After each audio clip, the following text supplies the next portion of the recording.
And now, from Pasadena, it's CCN Sunrise with Sunita Joshua Madison, Paulo Alejandria, the Crown City News team, and the CCN Sunrise segment stars. It's time to wake up, San Gabriel Valley, with CCN Sunrise. Good morning, everybody. Thanks for watching CCN Sunrise. He was one of 27 teachers selected across the country as a math hero. We'll introduce you to that PUSD teacher. I'm Sunita Joshua Madison. And I'm Bob McClure. And Ellen Snortland will talk about her new book to empower girls with self-defense. She's also joining us for the Morning Buzz. And now for the Morning Buzz. Ellen Snortland, author of Beauty Bites Beast, which she's making into a movie, and the recently published The SAFETY Godmothers book, joins us for the Buzz. Up first, we're going to talk about Bill Clinton. He was announcing that he's declared that companies in the future will no longer put profits as number one.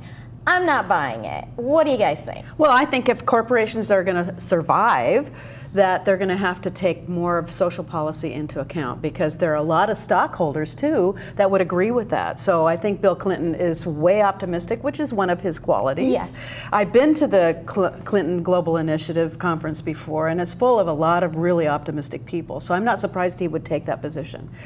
It's fine to take that position, but you know, there's being an optimist and a realist. What do you say about the realist? You can't take it as a black and white statement that profits don't matter, because that's not ever going to be true. Not in capitalistic America, right? No, but there is evidence that shows companies that take a longer view, that have sustainable policies, hiring practices, employment practices, benefits practices, those companies tend to outperform over the long run. And Costco is a real example of that.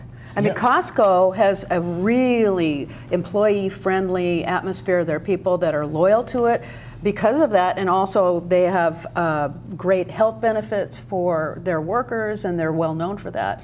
Well, you know, and they call, you know, Costco the anti-Walmart, but, you know, that's the elephant in the room, because they're not employing these practices, but they're an extremely successful company. So is it really realistic that a majority of companies are going to do this, or are they just going to be, you know, like our like gourmet companies? Companies are just like people. Everyone has a different culture and a different focus and a different reason for being, and they don't all work exactly the same. But we can say that we've got a general trend toward improving employee Corporations benefits. are people too, as we've heard. So we've heard. Well, we're going to move on, because Emma Watson created a stir on social media with her speech on gender equality to the UN, and there was a lot of backlash. There was a group that was saying, you know, keep it up, and we're going to post some nude photos of you, which seems to be that threat going on right now of like just scaring women away. But what I really wanted to talk about in her speech that I thought was so important is feminism, which she talked about. Is feminism for men too? Of course it is. It has nothing to do with the person's gender. If you look at the history of getting the vote for women in this country, primarily we had to, as women, convince our brothers and our fathers and our sons that we had a place at the table. Because if you really look at it, it's how do you get the vote without having the vote? So there were a lot of prominent males, there always have been a lot of prominent males that stand up for the rights of women. Well, that's the same thing with civil rights. I mean, if you didn't win over the white vote, they weren't going to make the changes that they made. Exactly right. Any social progress involves the entire community. But a lot of people say, you know what, women want it all. They want the chivalry, but the equality. Can they go hand in hand, Bob? It's got to be one of those things where it's a process that gets worked out. And yeah, you can kind of have all of it, but some men and some women want those old-fashioned roles, and they don't want them to move. And there are many men and women who are comfortable with women in the boardroom or in Congress or in whatever role in life and taking a leadership position. Well, I think this is it's refreshing, because I think men want this. They want to not feel like they have to like line up and get into the workforce and be the breadwinners. I think that's a lot of pressure on men, and they're also saying, hey, I want choices. Why don't I get to have choices? And I know, like, my husband right now is going through that same thing. You know, he's in a very successful career, but he's like, is this really all? You know, is this all I want? And even at home, just shifting, you know, the gender roles. If we all work together together in the home, we have more time to spend with our families. Absolutely. But if it's just the woman, you know, in my traditional household with my parents, my mom's always at the kitchen sink. That's what we make fun of her about. Right. And you know, is that really fun for anybody? No, I don't think so. And if you look at gender, there's really a spectrum. There's hypermasculinity, where it's all testosterone, and then there's hyperfemininity, which is like, oh no, I can't do anything. And then most of us folks just live in the middle somewhere, and we negotiate things in the family, and we decide who's really the best at something. I mean, my father was much better at parenting than my mother was, and he really was the nurturer in our family because he was talented at it. And let's give them respect for having that talent. Absolutely. I agree. Good. 100%, I told you yeah. to say, right? Good job, Our Bob. next topic, which kind of makes me excited because there are students in Denver who are protesting curriculum that is promoting patriotism. Now, it sounds all nice, you know, we all love to be patriotic, but does being patriotic mean that we can't point out what's in our history and some of the faults? I mean, we can't be fair weather fans when we're being patriots, correct? Well, I think it's one of those things where if you're going to be patriotic, you don't have it shoved down your throat, but you look at our history and see what we've done, the good and the bad, and you say, well, you know, with all of our faults, it's still the best place to be. This is the best place to live. It's the best place to start a country or a company. It's the best place to have a family.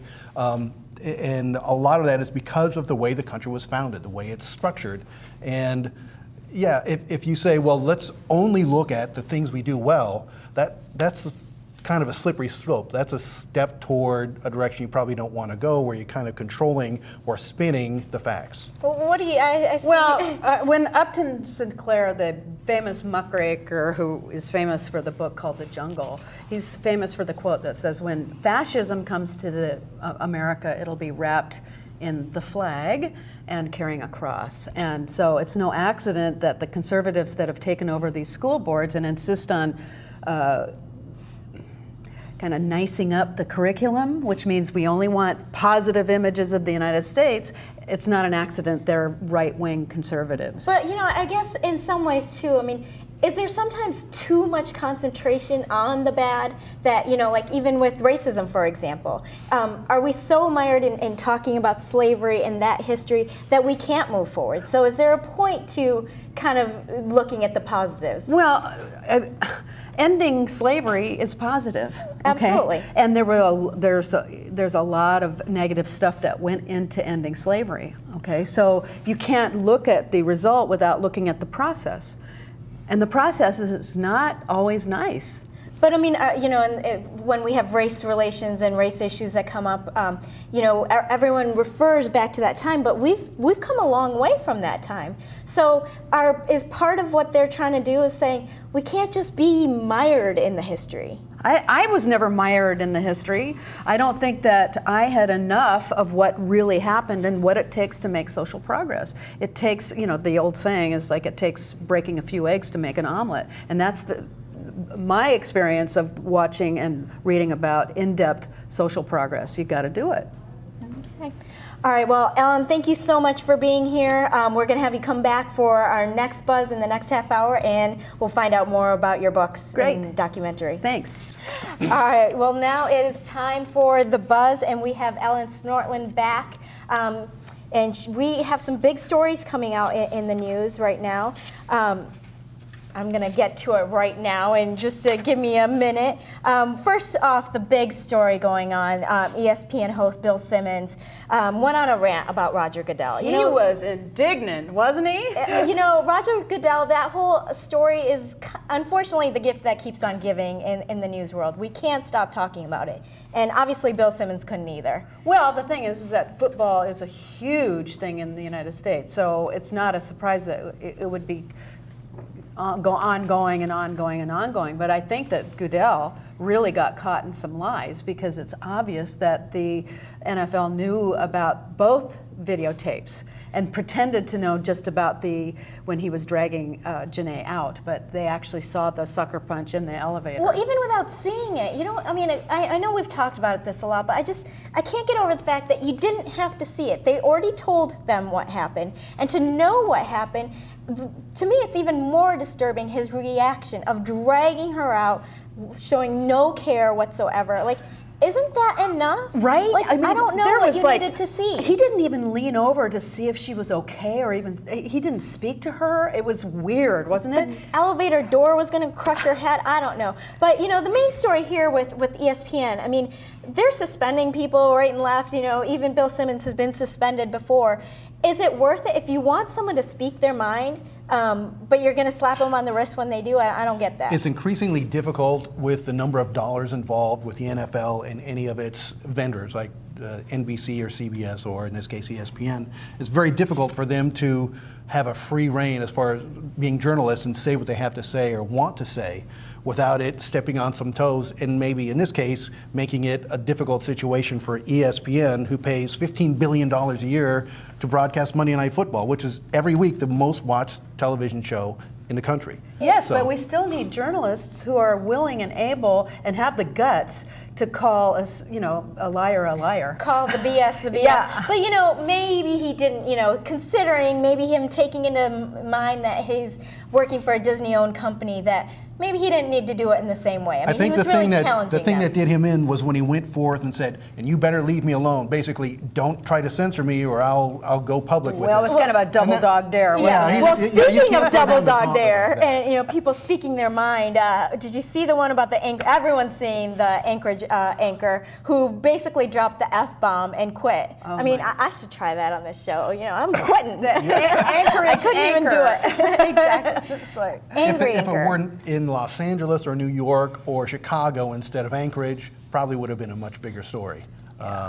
but that anchor after the woman left was gobsmacked. I mean, she could barely speak. It was so that good. was a wonderful scene. Can we go to I break? enjoyed Oh it. no, you're making me Yeah. talk. Oh, can we go to break? Like, I know. Just I know. go to break already. Oh man, she didn't learn anything about that at school. She was like, oh, what do I do with You know, it's kind of like, obviously this woman was trying to, you know, have her story go viral. She succeeded, you know, because everyone's talking about it now. And her main point is the freedom of this country rests on marijuana legalization, basically. And I get her point, but I don't know if she needed to, you know, go to that extreme. It could have been in a little So bit you of think it was context. premeditated? Oh, it was absolutely Yeah. premeditated. Yeah. She knew what she was doing, Yeah. and she knew what story she was going to do it for. Right, right, Obviously, right. you know, she's the head of this marijuana club, Right. and that's her big cause. I mean, that's probably making the bucks for her right now, which is why she was able to leave in the first place. But I don't know. I mean, you know, when you're trying to tell people to stand up for the cause, is that really the way you need to head out? But you know what? It's going to make her money. Sure is. And she's going to smoke up the whole way along the way. Well, now we're going to go to a national story that's right in our backyard, which is a really serious case. The two teens that were in the alleged South Pass alleged mass shooting plot. They've been released to their parents, house arrest basically. And I don't get it. I understand they're teens, but this is a major deal here. I mean, this isn't just, you know, this isn't they were smoking pot on campus or anything. I No. can understand that. This is a big deal. How are they on house arrest? It's not fair. No, Well, and the things that went on in that house, you've got to wonder what happens under that roof to make those kids make that kind of plan and prepare to carry it out. If the parents couldn't watch out for their kids under their own house, why now? Why are we going to trust them now? I don't understand this. Well, and it's not like they're just kind of gentle plotters that, you know, go, hey, we're going to pull a prank. I mean, this particular plot involved killing people. Absolutely. You know, and the hard part is the catch-22. You know, they probably aren't going to have enough evidence to get them because they didn't commit the crime. I know the charges are all about conspiracy, but that's you know, if they didn't actually do it, they could have just been talking. They were just looking up things on the internet. You know, there's no saying that they were going to actually execute, unfortunate wording here. But I don't know if, when going to trial, I know they have a pre-trial set for October 30th. I don't know if they're going to get anywhere. I think it's difficult to get to the bottom of the you know, the talk and you know, it makes you feel a certain way, and hey, we're going to do this, and you're making this plan, and the actual executing of your plan, two very different things. And I think it's probably very complicated psychologically to figure out what's going on in these kids' lives, and would they have actually done it? And I think that's a very difficult question to answer. Well, you know, I think the good thing is, okay, who knows what's going to happen to them, but at least the plan didn't go through. You know, Right. they weren't able to accomplish it. So we got to give, you know, the people who were aware, you know, keeping their eyes open, credit for it. But it's unfortunate that maybe if they'd gone farther, there would be more evidence against them. But, you know, that's the chance we have to take, and luckily nothing happened. Right. But Ellen, we don't want you to go away. We're going to have you come up next and talk about your books and your documentaries. Great. So Great. you won't Thanks. want to miss that. She's also working on a documentary, as I mentioned, coming up next.